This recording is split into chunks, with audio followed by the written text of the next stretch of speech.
Sana nakabigla sa kayo ang pinag-uusapan mo.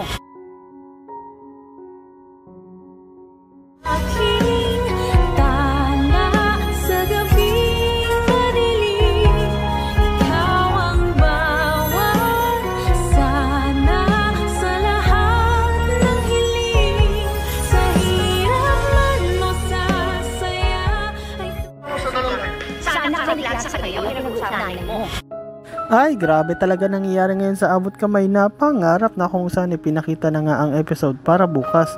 O ito yung teaser.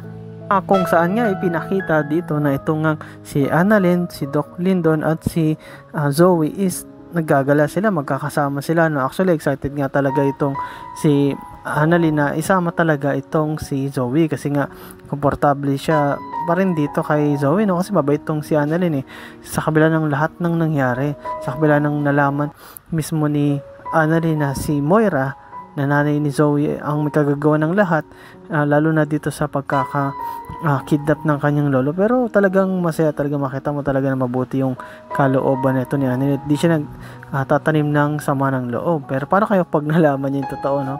Ako, baka hindi niya napansinin to. Pero yun nga guys, dito pinakita talaga na gusto ni Annalyn na kasama itong si Zoe. Kasi yun nga, magkapatid din naman sila no?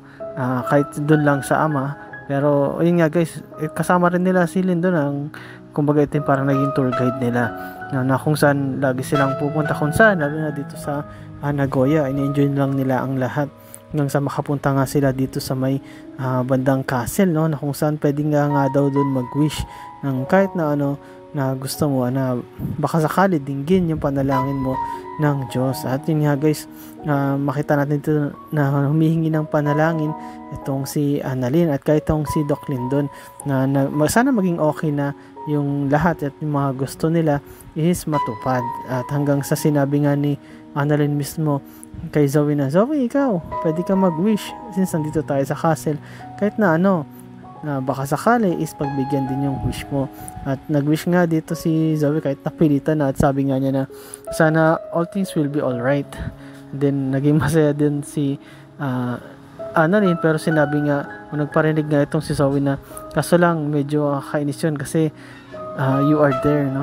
Na tapos biglang nag-walkout tong si Zoe, no? Kasi talagang maldita to at talagang pinariringgan niya ito kasi nga hindi niya lang masabi, pero nakasama niya na sana ni Zoe ang mama niya, pero dahil nga dumating tong si Annalyn, hindi yun totoo, no? Hindi yun natupad, kaya medyo humahanap pa ng paraan tuloy ngayon si Moira kung paano niya makukuha ang kanyang anak at maisasama ito paalis punta ng Pilipinas para makatakas ulit.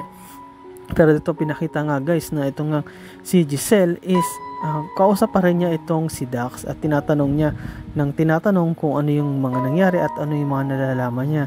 At sinabi nga ni Dax na umamin siya mismo na si Moira mismo yung nag-utos sa kanila, na kung saan nga nagulat nga itong si Giselle kasi anong sinasabi niya. Ngunit sinabi nga mismo ni Dax na kasi si Balahadja lang yung boss ko at si Balahadja lang kumuha sa akin, hindi ko alam kung bakit nasa Japan tong si Moira. Yung kasi tinanong ni Giselle bakit nasa Japan si Moira, ngunit wala ting nalalaman tong si Dax. At sinabi din ni Giselle na so totoo na ikaw talaga at si Moira nag-utos sa'yo na pumunta ron sa bahay ni Don Carlos para kidnapin si Lynette. Then sumagot ng straight itong si Dax naman, si Moira talaga nag-utos sa amin, walang iba. At talagang na-confirm yun, no? At na-confirm din. Actually, medyo nagulat nga itong si Giselle kasi yung kumidnap sa tatay niya, si Don Pepe, is iisa lang din pala kasabwat itong nga si Dax na kumidnap din kay Lynette, no? So mabigat na kaso ito guys, kumbaga parang double count of kidnapping, at talagang mabigat to, walang bail pa naman to, pero willing talaga na magpakulong itong si Dax, no? At yun nga, sinumbong niya talaga na si Moira ang kanyang master o pinaka-mastermind. Pero si Zoe is hindi niya binabanggit, kaya itong si Doc Carlos hindi pa rin niya nabanggit. Pero yun nga guys, no, habang nag-uusap sila, lumabas na lang din itong si Giselle kasi parang sapat na sa kanya yung narinig niya. At paglabas niya is nandun din pala sila Diyosa at itong si Lola Susan o si Chang Susan, Chang ni Lynette. At sinabi ni Giselle yung nalalaman niya na may nalaman siya tungkol dito kay Dax is ayun nga na ito pala yung kumidnap kay Lynette at pumasok sa bahay mismo ni Carlos. At habang sinasabi niya, bigla namang pumasok itong si Carlos na tila galit pa, no? Sabi niya, anong narinig mo o nalaman mo tungkol dun sa pumasok sa bahay ko o yung kumidnap dito kay Lynette? At nagulat dun si Giselle kasi nga bigla itong pumasok. Ngunit sinabi ni Giselle na alam ko na kung sino ang nagtry na kumidnap dito kay Lynette. At ang nagutos ay walang iba kundi si Moira.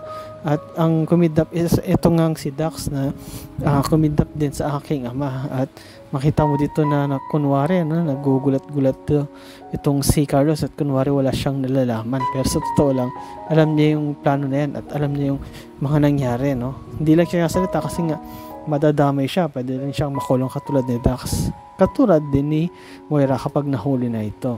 Kaya nga tahimik lang ito at sinabi niya na buti naman at nahuli na siya at gusto ko rin sana excited din ako na itong si Moira is mahuli din. At yun nga guys, no, pinakita dito na nasa Japan tong mga to, itong sila Zoe, RJ, Lynette at itong si Doc Lindo, no, na kung saan nga magkakasama na sila ngayon naghahanap sa kay Moira, no. Pero dito habang nag-uusap sila, talagang pinag-usapan nila si Moira at ito napaka-comment tong si Lynette at sinasabi nga niya na nakakainis talaga yung Moira na yan. So sa lahat ng ginawa niya, kumaga deserve niya yan. At sana sa lahat ng kamalasan na ginawa niya sa buhay namin, buhay ko at buhay ng mga tanyag nating lahat is sana bumalik sa kanya. And yes guys, marami pag sinabi itong si Lynette, no, at biglang nag-comment na o nag-react na mismo ang anak ni Moira na ito ngang si Zoe. Then sabi niya, teka, mami ko pa rin yung pinag-uusapan ninyo. And then yes guys, nagulat din sila, no, kasi talagang napasalita na o pumalag na itong si Zoe. At sabi nga mismo ni Lynette na, teka lang, akala ko ba nandito ka sa Japan is para sa amin, para kampiyan kami at para mahuli din ang mami mo. So bakit ngayon is tila pinagtatanggol mo siya? Yes guys, di na rin natin masisisi itong si Lynette, no, kasi nga talagang bad trip siya dito kay Moira. At di rin naman natin masisisi din si Zoe na ipagtanggol niya ang mami niya kasi nga mami niya yun eh. Di ba, kahit sino naman, kahit sabi mong masama yung nagawa ng tatay mo o nanay mo, talagang magre-react ka, no? Kapag may narinig kang hindi maganda, talagang gagawin mo lahat para ipagtanggol pa rin yun, kahit sabi mong mali sila. Kasi kamag-anak mo yun eh, o parents mo yun. So, natural yun na reaction niya. At dito nga, makita mo rin si Zoe na tila naglalaban, no? O lumalaban dito kay Lynette. Kung saan nga pumapalag pa tong si Moira, no? Ito lang yung pangit sa ugali niya talaga na palasagot din, no? Kumpara kay Annalyn na talagang mabait, bihira lang yun sumagot. Pero itong si Zoe talagang mapaglaban to eh. Kaya nakaharap to ng katapat niya ito nga si Justin na kung saan nandun pa rin sa Pilipinas at medyo maiksi pa lang yung pagkikita nila, pero pag umahaba na to, nako, yun yung magandang match up din, ano. Pero dito nga ipinakita pa rin na ito nga si Moira is talagang naghihintay siya, ginagawa niyang lahat para magtiis. Actually paalis na nga rin sana siya, tinawagan na nga siya ni Mamushi, pero sinasabi niya na hindi pwedeng alis ako mag-isa, dapat kasama ko si Annalyn. Ngunit sinasabihan niya siya ni Mamushi na delikado yun, na baka mahuli kayong dalawa habang nasa nagpe-prepare or travel. Ngunit sinabi nga ni Moira na hindi ako alis hanggat hindi ko makakasama ang aking anak na si Zoe. Yes guys, na umiiral pa nga rin yung pagiging nanay niya, no?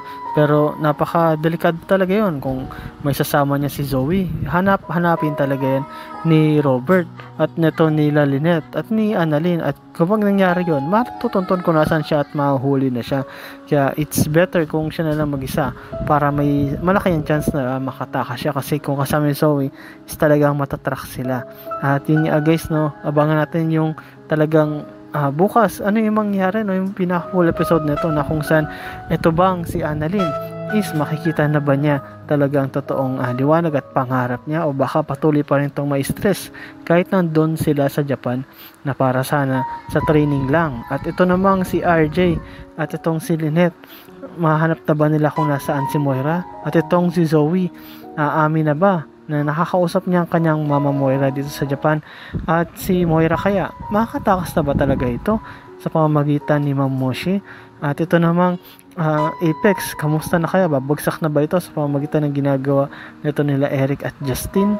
Yun, yes guys, salamat sa pag-inyo sa akin channel, sa inyo pag-like at pag-comment. Ingat kayo palagi. Yun lang, bye bye.